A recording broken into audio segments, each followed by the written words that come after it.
स्वामी समर्थ। 1. श्री गणेशाचे आगमन घरात होताना यजमानांच्या पायावर दरवाजामध्येच दूध पाणी घालून औक्षण करावे. 2. श्री गणेश मूर्ती ज्या ठिकाणी ठेवणार आहात त्या स्थानी थोडे तांदूळ घालून त्यावर पाट ठेवून त्यावर मूर्ती स्थापित करावी. मूर्तीचे मुख वस्त्राने आच्छादन करून ठेवावे. मूर्ती पूजेच्या दिवशीच त्या जागी ठेवावी असे नाही. आधी ठेवली तरी काहीच हरकत नाही. 3. पूजेच्या दिवशी प्रातःकाळी स्नान करून शुचिभूत व्हावे. कपाळी तिलक गंध धारण करावे. मुंज झालेली असल्यास यज्ञोपवीत धारण करून राहावे. 4. घरच्या देवतांची पूजा करून घ्यावी. शक्यतो त्या दिवशी इतर पूजाविधी करू नयेत. पूजा घरच्या पुरुष मंडळींनीच करावी. महिला वर्गावर हा भार टाकू नये. 5. आता मूर्तीवर आच्छादन केलेले वस्त्र काढून ठेवावे. 6. शक्यतो मूर्तीच्या उजव्या बाजूला समई, निरांजन, उदबत्ती, कापूर आदींची योजना करावी. पूजा करताना आपले मुख पूर्वेकडे राहील अशी योजना असावी. म्हणजे देव आपल्या समोर पूर्वेला, पश्चिमेकडे म्हणजेच आपल्याकडे तोंड करून ठेवावेत. हे जमत नसल्यास या उलटही चालेल, पण शक्यतो दक्षिणोत्तर नकोत. 7.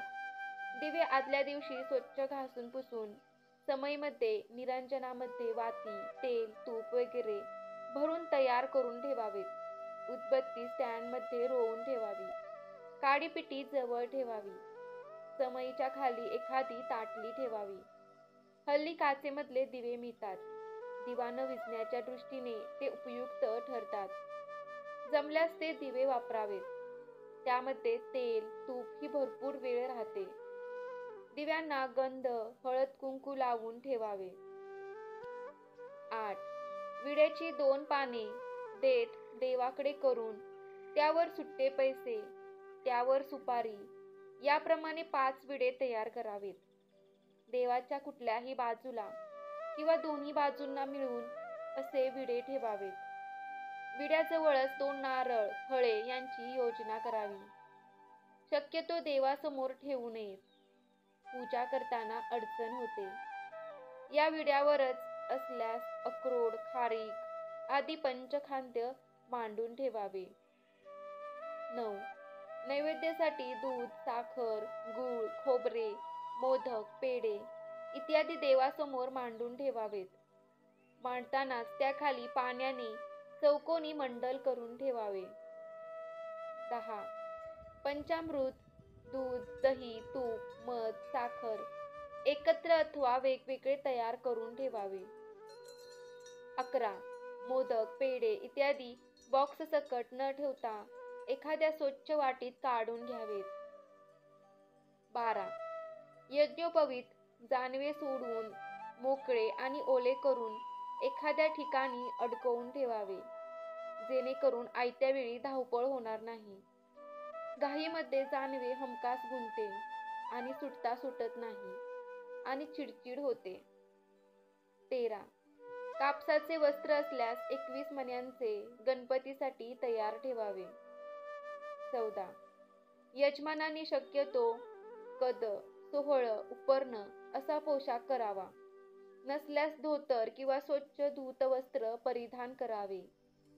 हात पुसण्यासाठी एक स्वच्छ रुमाल जवळ ठेवावा. बसायला किंवा उभे राहायला एक आसन असावे. 15. गणपती समोर पूजेसाठी तांब्या, ताम्हण, पळी, भांडे ठेवावे. 16.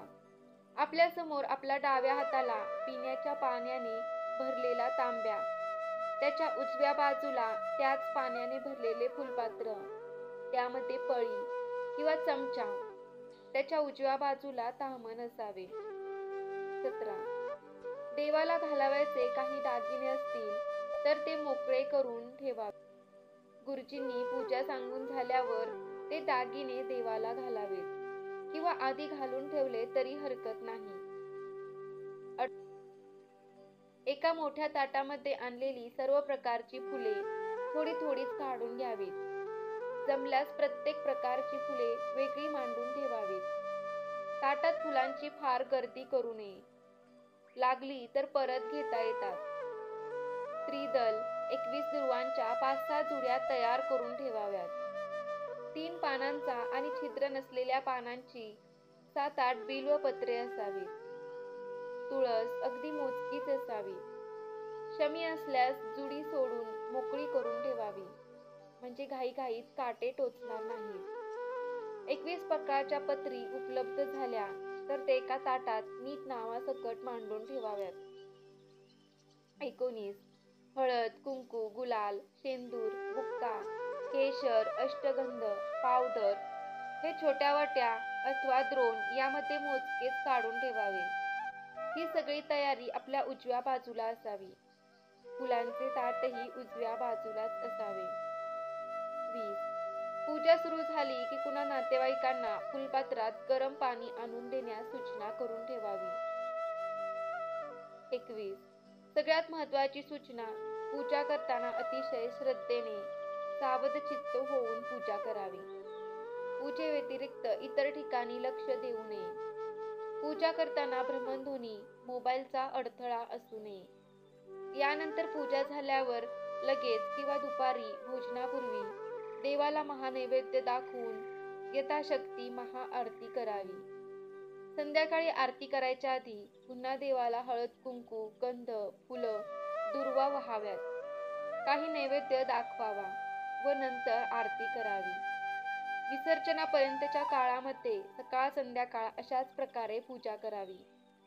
आदल्या दिवशीची फुले निर्माल्य काढून मूर्ती कपड्याने हळूवार स्वच्छ करावी व नंतर नवीन हार वगैरे घालावा.